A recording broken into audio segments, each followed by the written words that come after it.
Hello, it is March 31st, and we are going to do this week in landscaping. But I'm going to start with weather because it impacts your landscaping. This is a fancy map that shows how much rain in inches was fallen in each of these areas. So this right here is downtown Austin, and you can see like Dripping Springs is over here, Bee Caves is up here, this is Steiner Ranch. You get the idea. We didn't get a ton of rain last 7 days. This is the last 7 days. Um, but we did get a good amount, and it was all a light drizzle, or the majority of it, which means that most of it was absorbed by the soil and therefore is really accessible for the plants. This is really good. We have more rain coming up this week, it looks like. So this is your rain update, which leads us to this is a water table in my yard, which is a toy for my kids. It was full of water. And just want to encourage everyone to dump all of the water out of the toys and stuff in their yard because this is when mosquitoes breed and it can get really bad. So one of these things can turn into hundreds, if not thousands, of mosquitoes. I dumped it out. It's also full of leaves, which is a continuing story from last week. We're having a ton of leaves drop from all of the live oak trees, and pollen, which we'll talk about more in a second. This is more leaves when my son. What happens then on these live oak trees is they drop all their old leaves as they're putting on new leaves. As soon as the new leaves come in, they start to put on these little catkins, is what they're called. These little tassel pollen things, and they're pretty nasty. So um, these will fill out. You'll get a gust of air, and it'll throw oak pollen, make your vehicle all yellow or brownish.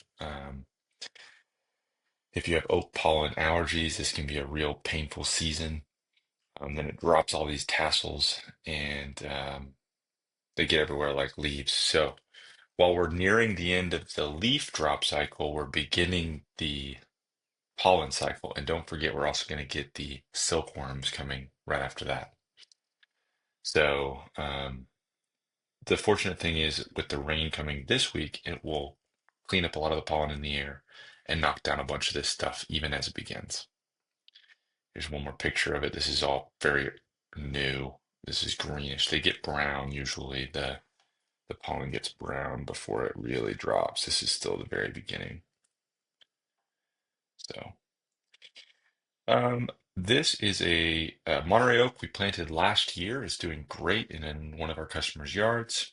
But up until a couple weeks ago, it really wasn't leafed out. So one of the things that's happening right now is the deciduous trees are really putting on leaves, depending on their microclimate. This is exciting. So we're starting to see Monterey oaks, red oaks put on leaves across the town. You're starting to really see dandelions come out. This is fantastically fun for kids and not so fun for your weed mitigation in your yard.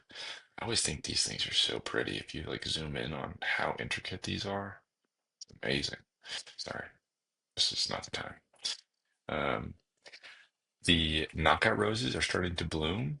One interesting fact about knockout roses, I think this happens on all roses, is you like hear the story about people cutting their roses, like clipping their roses once they have cuttings for their yard or house. But two, what happens is if you clip a rose right here, it ends up turning into two stems. That's why I took those pictures. You can easily see like the V shape. So if you were to cut this one right here, you'd have two more. So when people do cuttings, they're actually increasing the number of blooms on their roses. This is my daughter. She's cute. We did pick one of the roses on a neighbor's house, which is a no-no, but here we are. It looked really cute.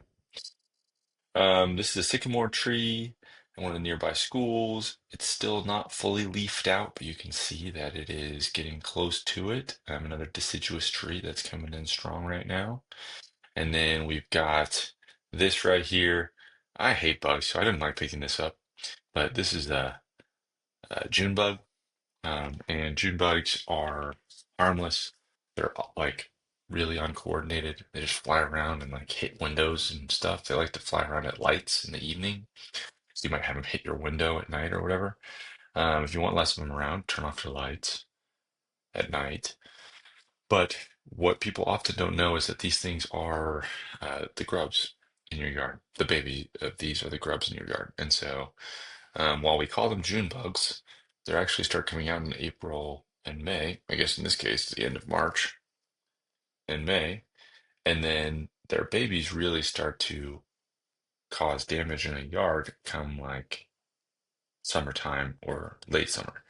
And so if you don't have too many of these, then don't worry about it. It's just what it is. But if you have a lot of them and they start to really lay a bunch of eggs and have a bunch of grubs in your yard, the grubs can damage your turf. Um, so not a huge pest unless it's in big numbers, in which case it can have a dramatic effect of eating out basically all the roots of your turf, specifically in St. Augustine. Let's see if I have one more picture here. Nope, that's it. This is this week in landscaping, and I ended with a bug. So hope you learned something.